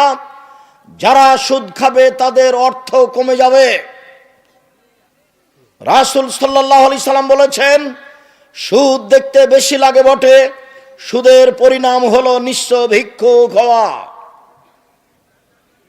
মহান আল্লাহ বলেন, আল্লাহুল বায় ওয়া হারামার রিবা, আল্লাহ তাআলা ক্রয় বিক্রয়কে বৈধ করেন, সুদকে হারাম ঘোষণা করেন। জাবের রাদিয়াল্লাহু তাআলা আনহু বলেন, লানা রাসূলুল্লাহ সাল্লাল্লাহু আলাইহি ওয়াসাল্লাম আকালা রিবা। পৃথিবীর মানুষ শুনে রেখো, আল্লাহর নবী অভিশাপ করেন যারা সুদ খায় তাদের উপরে অভিশাপ, যারা সুদ দেয় তাদের উপরে অভিশাপ, যারা সুদের অঙ্ক কষে তাদের উপরে অভিশাপ, যারা সুদের উপরে সাক্ষী থাকে তাদের উপরে অভিশাপ। অকালাহুম সাওয়া, তিনি বলেন সবাই সমান। বলেও কোনোদিন আপনি মনে করবেন না ইসলামী ব্যাংকে চাকরি করা জায়েজ। এদেশে কোনো ইসলামী ব্যাংক হিসাবে রাসূলের পদ্ধতিতে কোনো ব্যাংকিং ব্যবস্থা নেই। সবারই সম্পর্ক আছে বাংলাদেশ ব্যাংকের সাথে। অতএব কে 100% নিখুঁতভাবে ব্যবসা করছে এই কথা বলতে পারে না। আরো অবাক কথা যে আমি 5 লক্ষ টাকা 10 লক্ষ টাকা রেখেছি ব্যাংকে, প্রতি মাসে আমাকে 1 লক্ষতে 1000 করে টাকা দেয়। ব্যবসা কি এত নিরাপদে হয়? ব্যবসা মানে হলো আমি সাপাহার বাজারে তরি তরকারি কিনলাম, ট্রাক ভর্তি করে নিয়ে গেলাম রাজশাহীতে বিক্রি করব বলে, রাস্তায় গাড়িটা অ্যাক্সিডেন্ট হলো, সবজি নষ্ট হয়ে গেল, তার নাম ব্যবসা। কিনেছিলাম 10,000-এ হলো 10,500, তার নাম ব্যবসা। কিনেছিলাম 20,000-এ হয়ে গেল 15,000, তার নাম ব্যবসা। আরে নিরাপদে প্রতি মাসে আমার জন্য 10 লক্ষতে 10,000, 10 লক্ষতে 10,000, 10 লক্ষ। ধর্ম পাগল হয়ে গেছে। धर्म राजशाही चांपाइनबाबगंज हवाई लड्डू, दोनों हाथ में लड्डू है, जो चाहे उसको खा ले, जो चाहे उसको छोड़ दे। ভুল হিসাব ব্যবসা তো নিরাপদ হতে পারে না। অতএব এই দেশের মাটিতে ব্যাংকিং ব্যবস্থায় চাকরি করে পয়সা উপার্জন বৈধ হবে এ কথা অসম্ভব। এদেশে এমন কোন এনজিও নেই যে এনজিওতে চাকরি করে সেই পয়সা দিয়ে চাউল কিনে ভাত খেয়ে বাদাত কবুল হতে পারে। ভুল হিসাব। হুজুর যা বলেছেন তা ভুল বলেছেন। এদেশে যে সন্দেহযুক্ত ব্যবসা আছে সেই সন্দেহযুক্ত ব্যবসা ছেড়ে দিয়ে জীবিকা নির্বাহ করতে হবে। বেশি দিন বেঁচে বেশি পয়সা অবৈধভাবে উপার্জন করার চেষ্টা করিয়েন না, যেহেতু এক সময় যেতেই হবে পৃথিবী ছেড়ে। কাজে এত কিছু হিসাব করা ঠিক হবে না। এই ছেলে, আচ্ছা তোমার আব্বার কথা বলি, তোমাকে বাদ দিলাম, তোমার বাপ বেশি কষ্ট পাবে তো সেই জন্য। তো এখন তো সব জমি কেয়ার হয়ে গেছে। চাঁপাইনবাবগঞ্জে দিয়াড়ে জমি তো কেয়ার ছিল না, তো ধান জমি মেপে ধান বোনা হতো, জমি মেপে ধান কাটা হতো। তো এখন তোমার বাপ ফাঁড়ি দিচ্ছে, ফাঁড়ি বুঝো ফাঁড়ি, তো সামনে একটা ধানের থোপ পড়েছে, এটা তোমার বাপ কোন দিকে করবে? তোমার বাপ কোন দিকে করেছে জিজ্ঞাসা করিও তো। মানে জাহান্নাম চলে গেছে, তাহাজ্জুদ দিয়ে হবে না। বাপ একটা বুদ্ধি করো, আল্লাহ কিভাবে কি করেছে এখন তো হিসাব দিতে পারবো না, তো যাক 10,000, 20,000, 50,000 টাকা জামিয়া সালাফে বাইতুল হাম জামে মসজিদে দিয়ে দিলাম, আল্লাহ তুমি বাঁচাও। পথ সহজ একটা হতে পারে, নিরুপায় এই পথটা অবলম্বন করা যেতে পারে। 10-এর পয়সা ক্ষমা হওয়ার কোনো পথ নেই, আর একজনের হক ক্ষমা হওয়ার কোনো পথ এভাবে নেই। তার কাছে ক্ষমা নিতে হবে, ধান ফেরত দিতে হবে, না হলে একটা পথ অবলম্বন করলে হতে পারে পথ। আল্লাহ আলাম। সম্মানিত দিনী ভাই বোন, যত পথ আছে সুদের সব পথ বন্ধ। আব্দুল্লাহ ইবনে হানজালা গাসিল রাদিয়াল্লাহু তাআলা আনহু বলেন, রাসূল সাল্লাল্লাহু আলাইহি সাল্লাম বলেছেন, দিরহাম রিবা ইয়াকুলু রাজুলু ইয়ালাম আসাদ বিন সিত্তাতু সালাসিনা জিনিয়া। কে যদি জেনে শুনে 1 টাকা সুদ 30 বার জেনা করে যত পাপ হবে, 1 টাকা সুদ খেলে তার চেয়ে বেশি পাপ হবে। সম্মানিত দিনী ভাই বোন, পাপের চেয়ে বড় আছে, তবে ভাষা এত কঠিন নেই। পাপের চেয়ে বড় আছে, তবে ভাষা এর চেয়ে কঠিন নেই। এই ছেলে, ওই যে তোমার পাশ থেকে, ওই যে আপনার পাশ থেকে লোকটা বা ছেলেটা উঠে চলে যাচ্ছে, আপনি নিষেধ করেন না? আমি তো বেশি ক্লান্ত, আমি তো এখান থেকে বের হয়ে লক্ষ্মীপুর যাব, নোয়াখালী প্রতিষ্ঠানে উঠব। আমি তো এসেছি সাতক্ষীরা থেকে, সাতক্ষীরা থেকে এসে প্রতিষ্ঠানে থেকেছি, কাজ করেছি, তারপরে জোহরের পরে ফতুয়া বোর্ডে বসেছি। আপনাদের মাসিক আল ইতেসামের ফতুয়া বোর্ড হয় প্রতি মাসে। আপনাদের একটা অতীব গুরুত্বপূর্ণ পত্রিকা আছে, মাসিক আল ইতেসাম পত্রিকা। সম্মানিত দিনী ভাই বোন, সব কিছু হারিয়ে গেলে মাসিক আল ইতেসাম পত্রিকা হারায় না যেন। আমার জীবনে বড় স্বাদ, আমি এদেশের মাটিতে উন্নত মানের প্রতিষ্ঠান গড়বই গড়ব। সেটাই জামিয়া সালাফিয়া ডাঙ্গিপাড়া পবা রাজশাহী, সেটাই জামিয়া সালাফিয়া রূপগঞ্জ নারায়ণগঞ্জ ঢাকা, সেটাই জামিয়া সালাফিয়া 6 মাইল বাবুগঞ্জ বরিশাল, সেটাই জামিয়া সালাফিয়া তেঘরা বিরল দিনাজপুর, আরও অন্যান্য ডিস্ট্রিক্টে ভাবছি। আমার মনে বড় স্বাদ, আমি এদেশের মাটিতে উন্নত মানের প্রতিষ্ঠান গড়বই গড়ব ইনশাআল্লাহ। আমার কাছে টাকা পয়সা থাক আর না থাক, আমার কাছে টাকা নাই এ কথাও সত্য, এখানে প্রতিষ্ঠান গড়বে এ কথাও সত্য, ইনশাআল্লাহ গড়বেই গড়বে। জামিয়া সালাফিয়া ডাঙ্গিপাড়া পবা রাজশাহীর বায়তুল হাম জামে মসজিদে এখন পর্যন্ত খরচ হয়েছে প্রায় 10 কোটি টাকা। তা আমি তো 10 টাকারও মালিক নই। 90% জমির ওপরে মসজিদ, প্রায় 20 বিঘে জমির উপরে এই প্রতিষ্ঠান। 1700 ছাত্র এখন বোর্ডিংয়ে খায়, 800 মেয়ে এখন বোর্ডিংয়ে খায় রাজশাহীতে। 2 প্রতিষ্ঠান মিলে 3500 ছেলে মেয়ে পড়াশোনা করে, সব ভিন্ন ভিন্ন স্থানে থাকে। এখন প্রায় 20 লক্ষ টাকা মাসে বেতন লাগছে জানুয়ারি থেকে। তো 20 লক্ষ বেতন এখানে আছে?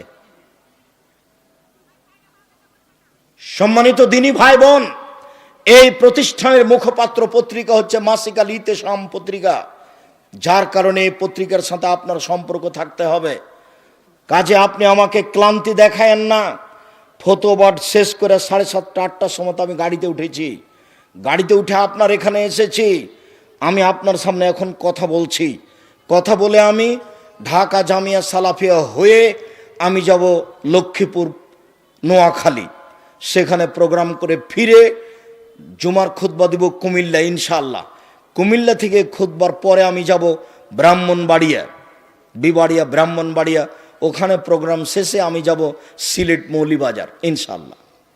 সিলেট মৌলিবাজার হয়ে বিমান হয়ে ঢাকা হয়ে সৈয়দপুর হয়ে দিনাজপুরে প্রোগ্রাম করে রাজশাহী ফিরবো, এই মর্মে বের হয়েছি। আপনি যদি বলেন আব্দুর রাজাক সাহেব আমি আপনার চেয়ে ক্লান্ত, তাহলে কি এটা চলবে? দয়া করে আমাকে কাজ দেখায় না কিছুক্ষণ। সম্মানিত দিনী ভাই বোন, আর আপোষে কোনো কথা বলবেন না, আপনাকে বলছি। আর এরপরে আপনি আপনার স্ত্রীকে বলে দিয়েন যেন চিল্লাচিল্লি না করে, ঢং যেন না দেখায়, একবারে মুখ বন্ধ করে ছেলেকে কোলে নিবে, মুখ বন্ধ করে, মুখ খুলে যেন কিছু না বলে। আর ছেলেরা তোমরা খুব সোচ্চার হও। জেনা সবচেয়ে মহাপাপ, জেনা ঘৃণিত পাপ। যেগুলো বড় বড় পাপ রয়েছে তার সবচেয়ে ঘৃণিত পাপ হলো জেনা। জেনার পাপের ভাষা এত কঠিন নয়। সবচেয়ে ঘৃণিত পাপ হলো চুরি। চুরির পাপের ভাষা এত কঠিন নয়। ঘৃণিত পাপ হলো মিথ্যা সাক্ষী। নওগাঁ জেলে 20 বছর থেকে একটা লোক আছে, নিজেই জানে না আমি কেন জেলে। ও হলো 1 নম্বর আসামি। যেদিন মারামারি হয় সেদিন ও ছিল রংপুরে, আর সাক্ষীদাতা বলছে আমি নিজ চোখে মারতে দেখেছি। অথচ যাকে মারতে দেখেছি বলছো সেদিন ওই গ্রামেই ছিল না। তাহলে কেমন সাক্ষী দিলে? এর না মিথ্যা সাক্ষী। মিথ্যা সাক্ষী দিবে যে সে জাহান্নামে যাবে। তবে ভাষা এত কঠিন নয়। পাপের জগতে সবচেয়ে বড় পাপ হলো শিরক, তবে ভাষা এত কঠিন নয়। পাপের জগতে দ্বিতীয় মহাপাপ হলো বাপ মায়ের অবাধ্য চলা, তবে ভাষা এত কঠিন নয়। অবাক ভাষা, অবাক হতে হয়। রাসূল সাল্লাল্লাহু আলাইহি সাল্লাম বলছেন, কে যদি জেনে শুনে 1 টাকা সুদ খায়, 36 বার জেনা করে যত পাপ হবে, 1 টাকা সুদ খেলে তার চেয়ে বেশি পাপ হবে, তার নাম সুদ। রাসূল সাল্লাল্লাহু আলাইহি সাল্লাম বলেন, আর রিবা সাবুনা জুজান, আয়েশা রাহমান করজুল উম্মাহু, সুদের পাপের 17টি ভাগ রয়েছে। তার ছোট ভাগ হলো মার সাথে জেনা করলে যেমন পাপ হয়। ইন্না লিল্লাহি ওয়া ইন্না ইলাইহি রাজিউন। সুদের পাপ ছোট থেকে বড়, বড় থেকে ছোট। তার সবচেয়ে ছোট ভাগ হলো মার সাথে জেনা করলে যেমন পাপ হয়। বলেন তো কেমন ভাষা? এরকম ভাষা অন্য কোনো পাপের সাথে জড়িত নয়। এই হচ্ছে সুদের পাপ। আপনি আমার দিকে চেয়ে থাকবেন এক খেলে। আমি একটা লম্বা হাদিস অনুবাদ করছি, আর কোনো ছেলে যেন আপনার পাশ থেকে না উঠে, কোনো মহিলা যেন আপোষে কথা না বলে। অল্পক্ষণে আমি কিছু অংশ অনুবাদ করে কিছু অংশ বলে শেষ করব। শুধু অনুবাদ করলে ঘন্টা যাবত লেগে যাবে। আমি এই সুদের অংশ দেখানোর জন্য একটা হাদিস অনুবাদ করছি, আপনি এক খেলে আমার দিকে চেয়ে থাকবেন। শামর ইবনে জুনদুব রাদিয়াল্লাহু তাআলা আনহু বলেন, রাসূল সাল্লাল্লাহু আলাইহি সাল্লাম ফজরের সালাত আদায় করে আমাদের মুখামুখি হয়ে জিজ্ঞাসা করতেন, হালরা মিনকুম আল-লাইলাতা রুয়াত, সঙ্গী সাথী তোমরা কেউ স্বপ্নে কিছু দেখেছো? ফাইন রাহাদুন কাসাহা, কেউ যদি কোনো কিছু স্বপ্নে দেখতো তাহলে আল্লাহ রসুলের সামনে বলে দিত।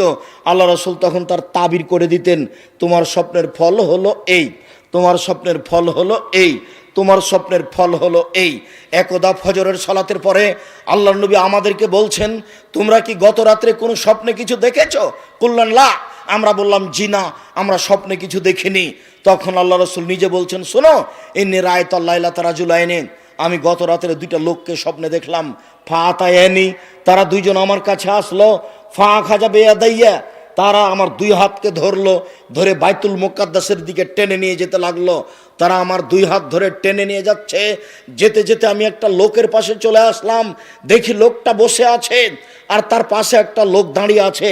তার হাতে আছে একটা লোহার লাঠি, বাঁকা লাঠি, ফেদ খোলো ফিসিদকে, বাঁকা লোহা লাঠি। তার লোহার লাঠি তার মুখের ডান দিকে ঢুকিয়ে দিচ্ছে, ঢুকিয়ে চিরে ফেড়ে পিছন দিকে নিয়ে যাচ্ছে। আবার লাঠিটা বের করে মুখের বাম দিকে লাগিয়ে দিচ্ছে, বাম দিককে চিরে ফেলে পিছন দিকে নিয়ে যাচ্ছে। আবার লাঠিটা বের করে ডান দিকে লাগাচ্ছে। লাঠিটা আনতে না আনতে দেখে ডান দিক ঠিক হয়ে গেছে, আবার চিরে ফেলছে, আবার বাম দিকে লাগাচ্ছে। বারবার এই দৃশ্য। আমি বললাম, মা হাজা, এ কি দৃশ্য? তারা দুজন বললেন, ইনতালেক, চলতে থাকেন। ফান তালাক না, আমি কিছু না বলে আমরা চলতে থাকলাম। চলতে চলতে চলে আসলাম, দেখি একটা লোক চিত হয়ে শুয়ে আছে, আর একটা লোক পাশে দাঁড়িয়ে আছে, তার হাতে একটা পাথর আছে। ইয়াসদাকু বিরাশাহু, এই পাথর দিয়ে মারছে তার মাথার উপরে। মাথায় লেগে মাথা একবারে ভেঙে চৌচির হয়ে যাচ্ছে, পাথরটা ছিটকে চলে যাচ্ছে। লোকটি পাথরটা আনতে যাচ্ছে, এইখানে আসতে না আসতে দেখে মাথাটা ঠিক হয়ে গেছে। ফাদার আসহ কামাকানা, মাথা যেমন ছিল তেমন হয়ে গেছে। যতবারে মারে তাদাদাহাল হাজারো, পাথরটা ছিটকে চলে যায়। ফান্তালাকে এলাই হেলিয়া খোঁজাহু, ও আবার পাথর আনতে চাই, দেখে মাথা ঠিক হয়ে গেছে। দৃশ্য দেখে আমি বললাম, মা হাজা, একই দৃশ্য। কালা, তারা দুইজন বলেন, ইনতালেক, চলতে থাকেন। ফান তালাক না, কিছু না বলে চলতে থাকলাম। চলতে চলতে ফা আতাই না আল্লাহ নাকবিল মিসলি তান্নুরে, একটা গর্তের পাশে চলে আসলাম। দেখি গর্তটা চুলার মতো, তন্দুরি রুটি সিদ্ধ করার জন্য যেই চুলা থাকে সেই চুলা। ফা আল্লাহ হুসাইকুন অসফালাও অসে, তার উপর হচ্ছে সংকীর্ণ, ভিতর হচ্ছে প্রশস্ত। উপর হচ্ছে সংকীর্ণ, ভিতর হচ্ছে প্রশস্ত। তাতাওয়াক্কাদু ফিহিন নার, তার ভিতরে আগুন ধাঁধা ধাঁধা ধাঁধা করে জ্বলছে। ফাইজা ইরতাফাউ, যখন আগুন জোরে জ্বলে উঠছে তখন ভিতরে যা আছে সব উপরে চলে যাচ্ছে, মনে হচ্ছে বের হয়ে পড়ে যাবে। ফাইজা খামেদাত রাজাউ ফিহা, আগুন যখন একটু কমে যাচ্ছে সব নিচের দিকে চলে যাচ্ছে। ফিহা রিজালুন নিসান, ওরা দেখি সেখানে নারী পুরুষ উলঙ্গ অবস্থায় জমা ধরে আছে। আর যখন আগুন জোরে জ্বলে উঠছে, নারী পুরুষ একসাথে হয়ে উলঙ্গ অবস্থায় ধাঁধা ধাঁধা ধাঁধা করে উপরে চলে যাচ্ছে। আবার যখন আগুন কমে যাচ্ছে আবার নিচের দিকে চলে যাচ্ছে। আমি বললাম, মা আচ্ছা, একই দৃশ্য, ছি ছি ছি ছি ছি ছি, জিবরাইল, একই কথা, আরে একই কথা, পুরুষ নারী কেন উলঙ্গ হয়ে একসাথে জমা ধরে আছে, তারা কেন আগুনে এভাবে জ্বলছে, ঘটনা কি? তখন তারা দুইজন বললেন, ইনতালেক, চলতে থাকেন। ফান তালাক না, কিছু না বলে চলতে থাকলাম। চলতে চলতে দেখি একটা রক্তের নদী, নদীতে পানি নেই, শুধু রক্ত রক্ত। দেখি রক্তের নদীর পাশে একটা লোক রয়েছে আর ভিতরে একটা লোক আছে। কুল্লামা আরাদা আয়াখরাজ আরাবারাজুল ফিফিয়ে, যতবার লোকটা রক্তের নদী থেকে উঠার চেষ্টা করছে ততবার তার মুখের উপরে পাথর মেরে তাকে রক্তের নদীর ভিতরে করে দিচ্ছে। দৃশ্য দেখে আমি বললাম, মাহাজা জিবরাইল, একই দৃশ্য, ব্যাপারটা কি? লোকটাকে এইভাবে মেরে রক্তের নদীর মাঝামাঝিতে করা হচ্ছে কেন? নদীতে কেন পানি নাই, শুধু রক্ত আর রক্ত, ঘটনা কি? তারা দুইজন বললেন, ইনতালেক, চলতে থাকেন। ফানতালাক না, কিছু না বলে চলতে থাকলাম। ফা আতাইনা আলা রাউজাতিন খাজরা, চলে আসলাম একটা সবুজ বাগানে, বিশাল বাগান, ঝকঝকে টকটকে আছে সবুজ বাগান। ফিহা সাজারাতু নাজিমা, দেখি তাতে একটা বিশাল বড় গাছ। অফি আসলি সাজারে সাইখন, দেখি গাছের পাশে একটা বৃদ্ধ মানুষ বসে আছেন। অমাম আলাউদ্দিন নাসের, দেখি বৃদ্ধ মানুষের সামনে কতগুলি বাচ্চা ছেলে ছোটাছুটি দৌড়াদৌড়ি করছে। রাজুলুন কারিবুন মিনা সাজারে, গাছ থেকে একটা দূরে একটা লোক ইউকুদুন নারা, দেখি লোহার লাঠি নিয়ে আগুনকে উত্তেজিত করছে। ফাসায়দা বিয়া সাজারা, তারা দুইজন আমাকে গাছের উপর দিকে নিয়ে চলে গেল। অতখানের দাঁড়ান নিগে একটা ঘরে ঢুকিয়ে দিল। মারায় তো হাসানা কাত্ত, আমার জীবনে এত সুন্দর টকটকে ঝকঝকে ঘর জীবনে কোনোদিন দেখিনি। সেই ঘরের ভিতরে দেখি যুবক যুবতী বৃদ্ধ ছেলে মেয়ে সব ভর্তি। ফাখরা জেনে মিনহা, তারা দুজন আমাকে সে ঘর থেকে বের করে নিল, আরো উপরে নিয়ে চলে গেল, আরো উপরে নিয়ে গিয়ে একটা ঘরে ঢুকিয়ে দিল। হে আহসান আফজাল মিনহা, আরে পরের ঘরটা আগের ঘরের চেয়ে অনেক অনেক অনেক উত্তম, অনেক সুন্দর। কি আর আমি বিবরণ দিই? আমি দেখি সেখানে যুবক আর বৃদ্ধ মানুষ আছে, মহিলা নেই, ছেলে মেয়ে নেই, এটা দেখতে পাই না, শুধু দেখলাম যুবক আর বৃদ্ধ মানুষ। আমি তাদের দুজনকে বললাম, আখবেরিনা মারা, আই তো শোনো, আমি যা কিছু দেখেছি আমাকে বলে দাও, আমি এগুলো কি দেখলাম। কালা নাম, তারা দুজন বলল, জি হ্যাঁ, আপনাকে সব বলে দিচ্ছি। এবার আপনি আরো সতর্কতার সাথে এক খেলে চেয়ে থাকবেন। এই ছেলে, কারো গায়ে হাত রাখো না, রেডি হও। তোমাকে আমি বিরক্ত করতে আসিনি, তোমার বিরক্তির আগে আমরা আলোচনা শেষ করব। যেহেতু এখন সব দৃশ্যগুলি যেগুলো তিনি দেখলেন তার বিবরণ দেওয়া হবে, এক খেয়ালে চেয়ে থাকুন। হাদিস বুখারী, সন্দেহের কিছু নেই। ওই যে আপনি দেখলেন যার মুখের পাশ দিয়ে লোহার লাঠি, বাঁকা লাঠি ঢুকিয়ে মুখ চিরে ফেলা হচ্ছে, রাজুলুন কাযযাব, ও হলো মিথ্যুক, মিথ্যে কথা বলতো। আজকে দোকানে বসে কয়টা মিথ্যে কথা বলেছেন? এই ছেলে, তুমি তো খুব ছোটাছুটি করো, মিছিল বের করো, তোমার মাথায় কিছু আছে? তোমাকেও খেতে দিবে? মানুষের বাড়িতে কাজ করে খাও, মানুষের পিছনে পড়িও না। পৃথিবী অনেক বড়, দেখো, মিথ্যে কথা ত্যাগ করো, বাকি আর কোনোদিন মুখ দিয়ে মিথ্যে কথা বলবো না। এ দেখো, আল্লাহ রসুল বলছেন এইভাবে তার মুখ চিরে ফেলা হবে বিচারের দিন পর্যন্ত, বারবার মুখকে চিরে ফেলা হবে ওর যে মিথ্যে কথা বলে। তারপর ওই যে দেখলেন একটা লোক চিত হয়ে শুয়ে আছে, পাশ থেকে পাথর দিয়ে তার মাথাকে ভেঙে ফেলে দেওয়া হচ্ছে। ফারাজুলুন আলেম, মনে হচ্ছে না হুজুর মানুষ। বক্তা হলে আরো কঠিন, হুজুর হলেই কঠিন, বক্তা আরো কঠিন। আব্দুর রাজ্জাক সাহেব, বক্তা কেন কঠিন একটু বলবেন? হ্যাঁ হ্যাঁ, সেটা আপনার জানা আছে। ওই যে আল্লাহ রাসূলকে একবার জিবরাইল উপরে নিয়ে যাচ্ছিলেন, দেখলেন যে কতগুলো লোকের ঠোঁট জিভাকে আগুনের কাঁচি দিয়ে কেটে দেওয়া হচ্ছে। জিভাকে আগুনের কাঁচি দিয়ে কেটে দেয়, বিশাল কথা তো, আগুনের কাঁচি জিভাকে কেটে দেওয়া হচ্ছে। তা আল্লাহ রাসূল তো দেখে অবাক। জিবরাইল বলে এ কি কথা? আরে মানুষের জিভাকে কেটে দেওয়া হচ্ছে কেন? মানে হলে এরা কারা? তখন জিবরাইল বলছেন, হাউলায়ে খুতবাউ মিন উম্মাতিক, এগুলো আপনার উম্মতের বক্তা। আমি বলেছি শতকরা 95 জন বক্তা মিথ্যুক, তবে আমি বলিনি ইনি মিথ্যুক, এ কথা আমি বলিনি। আমি বলেছি শতকরা 98 জন মুফাসসির মিথ্যুক, তবে আমি বলিনি ইনি মিথ্যুক। তোমার যদি সাহস হয় যে আমার মুফাসসির মিথ্যা কথা বলে না, তাহলে তুমি পেশ করতে পারো, আমি তোমাকে কথায় কথায় দেখাবো। শোনো, দিন রাত দেখালাম, ওই তো তাবিজের কথা নকশা করা আছে, আর মানুষের বানানো দোয়া ও খাতমিল কোরআন শরীফ খতমের দোয়া আমি কিয়ামত পর্যন্ত সময় দিয়েছি, আরো সময় দিয়েছি। বর্তমানে এসে যদি 3 ফুট পর পর দাঁড়ানো প্রমাণ হয়ে যায়, তা আমি আব্দুর রাজ্জাক বিন ইউসুফ আর কোনোদিন বক্তব্য দেব না। আজ থেকে নিয়ে কিয়ামত পর্যন্ত যদি কাবা ঘরে প্রতিদিন 3 ফুট পর পর দাঁড়ায় তবুও হবে না। মুহাম্মদ সাল্লাল্লাহু আলাইহি সাল্লামকে আবার পৃথিবীতে আসতে হবে, এসে বলতে হবে, পৃথিবীর মানুষ আমি মুহাম্মদ বলছি তোমরা 3 ফুট পর পর দাঁড়াও। সেদিন হতে পারে, তাছাড়া হবে না। যেহেতু মুহাম্মদ সাল্লাল্লাহু আলাইহি সাল্লাম কিয়ামত পর্যন্ত আর কোনোদিন আসবেন না, এই সিদ্ধান্তের কোনোদিন পরিবর্তনও হবে না। মসজিদে মরে যাওয়া ভালো, মাঠে মরার চেয়ে কোথায় মরবো? মসজিদেই মরি। আরে সুলিও হয়নি, ফাঁসিও হয়নি। ইংরেজ সরকার আলেম ওলামাকে ধরে ফাঁসি দিত, আর ছেলে মেয়েকে বাড়ি থেকে বের করে দিয়ে বাড়িতে আগুন লাগিয়ে দিত। এটা হলো ইংরেজদের সিদ্ধান্ত। লোকটাকে কি করেছে? মাওলানা সাহেবকে ধরে কি করেছে? ফাঁসি দিয়ে দিয়েছে। আর স্ত্রী ছেলে মেয়েকে কি করেছে? বাড়ি থেকে বের করে দিয়েছে। তারপর বাড়িটাকে কি করেছে? আগুন দিয়ে জ্বালিয়ে দিয়েছে। তো ওই বেশি মাজলুম না আপনি? আপনার সুলিও হলো না, ফাঁসিও হলো না, আর আপনি বলেন বেশি মানুষ আসবে না, বেশি মানুষ আসবে না 3 ফুট পর পর।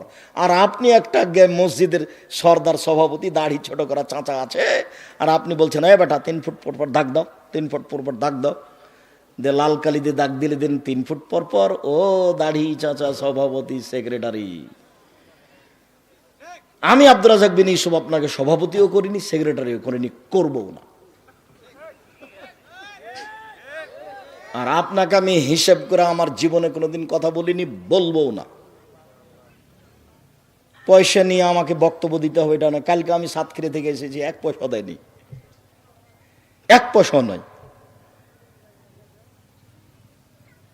তো সাতক্ষীরাতে তো গাড়িটা এমনি আসবে না, নাকি? এমনি আসবে? এরকম কতদিন আছে, কতদিন আছে। একবারে দিনাজপুর থেকে এসেছি, সে একবারে শেষ প্রান্ত, 1 পয়সা দেয়নি। পরীক্ষা করে দেখছে, দেখি কি হয়।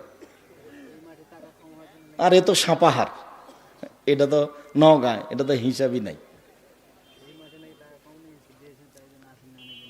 আর পিছন থেকে একজন বলছে যে এই মাঠে নাকি কম টাকা দিয়েছে, সেজন্য নাকি আসছেন না। আমি কখন এসেছি এটা আমার মনে নাই, আল্লাহ মাফ করো। শোনো এই ছেলে, শোনো, আমার উপরে কোনো মন্তব্য করো না, না জেনে। তোমার মন্তব্য হয়ে যাবে, মন্তব্য হয়ে যায় হিংসা করে। ভুলেও কোনোদিন কারো পাল্লাতে পড়ে অন্তত আমি আব্দুর রাজ্জাক বিন ইউসুফ, আমার উপরে কোনো মন্তব্য করো না। আল্লাহর কসম, আল্লাহর কসম, আমি আমার জীবনে কোনোদিন স্বার্থ নিয়ে একটা পা ফেলেছি তা আমার মনে নেই। কেউ যদি আমার সামনে প্রমাণ করে দিতে পারে যে আব্দুর রাজ্জাক সাহেব একদিন আমার কাছে পথ খরচ পাথেও চেয়েছিল, তাহলে আমি আর কোনোদিন বক্তব্য দিব না। আচ্ছা, টাকা কম দিয়েছিলে সেই জন্য অনেক দিন পরে আসলাম, এটাই হলো। কিন্তু পাথেও চেয়েছিলাম কি? এটা কি তুমি বলতে পারো? যখন আমার হাতে টাকা দিয়েছিলে তখন আমার মুখখানটা একটু কালো কালো, কেমন কেমন দেখলে, এরকম মনে হয় কি? তাহলে তাহলে তুমি যা বলেছ সব অপবাদ। তুমি নিজেও গেছো খামাখা আর হিংসা করে আর একজনের পাল্লায় পড়ে কি করেছো তুমি? কত মানুষ আমার কাছে যেখানে সেখানে ক্ষমা চাই, মোবাইলে ক্ষমা চাই, সাক্ষাৎ হলে ক্ষমা চাই। আচ্ছা ঠিক আছে, আপনি বললেন যথেষ্ট, আল্লাহ আপনাকে মাফ করুক। সম্মানিত দিনী ভাই বোন, ওই যে আপনি দেখলেন রাসূল সাল্লাল্লাহু আলাইহি সাল্লামকে বলছেন জিবরাইল, ওই যে আপনি দেখলেন মাথা ভেঙে ফেলা হচ্ছে, ও হচ্ছে মওলানা মানুষ, জানা অনুপাতে আমল করেনি, যার কারণে শাস্তি হচ্ছে। অনেক কথা আলেমের ব্যাপারে আছে, তা আমি এখানে বলছি না। তবে উপদেশ বইয়ে পড়তে হবে, উপদেশ বই রাখা জরুরি। কে বড় ক্ষতিগ্রস্ত, কে বড় লাভবান রাখা জরুরি। রিজিক রাখতে আপনি বাধ্য, অন্তত রিজিক বইটি 10 বার পড়বেন। আব্দুল্লাহ লিখা মিন্নাতুল বারি নিজের ছেলের লিখা মনে করবেন, বুখারীর ব্যতিক্রম ব্যাখ্যা মিন্নাতুল বারি মনে করবেন আমার নিজের ছেলে রেখেছে, আমি একটু লিখেছে, একটু বইটা পড়ে দেখি, আমার আদরের ছেলে লিখেছে, বইটা একটু পড়ে দেখি। এইভাবে আপনি একটু ভালোবাসা দেখিয়ে পড়বেন, অনেক উপকার হবে, আশা রাখি ইনশাআল্লাহ। সম্মানিত দিনী ভাই বোন, আমি বলছিলাম রাসূল সাল্লাল্লাহু আলাইহি সাল্লামকে তারা বললেন, ওই যে আপনি দেখলেন একটা গর্তে আগুন জ্বলছে, ধাঁধা ধাঁধা করে জ্বলছে, আর তারা উলঙ্গ অবস্থায় পুরুষ নারী জমা ধরে আছে। আগুন যখন জোরে জ্বলছে উপরে চলে যাচ্ছে, আবার যখন আগুন কম হচ্ছে তখন নিচে চলে যাচ্ছে। অহমদ জোনাতা জাওয়ানি, ওরা হচ্ছে ব্যভিচার, ব্যভিচারণী। যারা জেনা করেছে জীবনে তারাকে উলঙ্গ অবস্থায় জমা করে দেওয়া হয়েছে, জমা করে দিয়ে আগুনের ভিতরে ফেলে দেওয়া হয়েছে, জ্বলছে, জ্বলতে জ্বলতে আগুন জ্বরে উঠলে উপরে যাচ্ছে, আবার নিচে চলে আসছে। রাসূল সাল্লাল্লাহু আলাইহি ওয়াসাল্লাম অন্য এক বর্ণনায় বলেছেন যে আমাকে জিবরাইল এবং মিকাইল নিয়ে গেল, দেখি হঠাৎ করে অনেক মানুষ আসাদ্দ ইন্তেফাখান ফুলে ফেপে বিশাল বিশাল আকৃতি হয়ে আছে, 30-40 হাত উঁচু উঁচু লাশ পড়ে আছে, এত গন্ধ, মনে হচ্ছে গ্রামের টয়লেট, মনে হচ্ছে গণশৌচাগার, মনে হচ্ছে গ্রামের টয়লেট, মনে হচ্ছে গণশৌচাগার, গন্ধে টিকা যায় না। আমি বললাম জিবরাইল মান হাউলা, এরা কারা জিবরাইল? তখন জিবরাইল বললেন অহমদ জোনাতা জাওয়ানি, এরা হলো ব্যভিচারনী। একটা হাসান হাদিস, অনেকে বলতে চেয়েছেন হাসান ও নয় জয়ীফ, হাসান হাদিস, রাসূল সাল্লাল্লাহু আলাইহি ওয়াসাল্লাম বলেছেন যেসব মহিলারা জেনায় লিপ্ত হবে ওদের লজ্জা স্থানের গন্ধে জাহান্নামীরা জাহান্নামে থাকতে পারবে না। যেসব মহিলারা জেনায় লিপ্ত হবে ওদের লজ্জা স্থানের গন্ধে জাহান্নামীরা জাহান্নামে টিকতে পারবে না।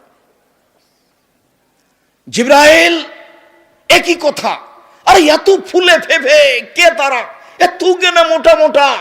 জিবরাইল বললেন ওরা হলো ব্যভিচারনী। এই যে দেখছেন উলঙ্গ অবস্থায় জমা হয়ে জ্বলছে, এরা হলো ব্যভিচারনী। তারপরে আপনি দেখলেন একটা লোক রক্তের নদীতে পড়ে আছে, যতবার উঠতে চেষ্টা করছে ততবার পাশ থেকে পাথর মেরে তাকে রক্তের মাঝামাঝিতে করে দেওয়া হচ্ছে। অহ আকেলু রেবা, ও হচ্ছে সুদখোর। লম্বা হাদিস অনুবাদ করে আসছি এই বাক্যটার কারণে। কেউ যদি 1 টাকা সুদ খায়, 36 বার জেনা করলে যত পাপ হবে, 1 টাকা সুদ খেলে তার চেয়ে বেশি পাপ হবে।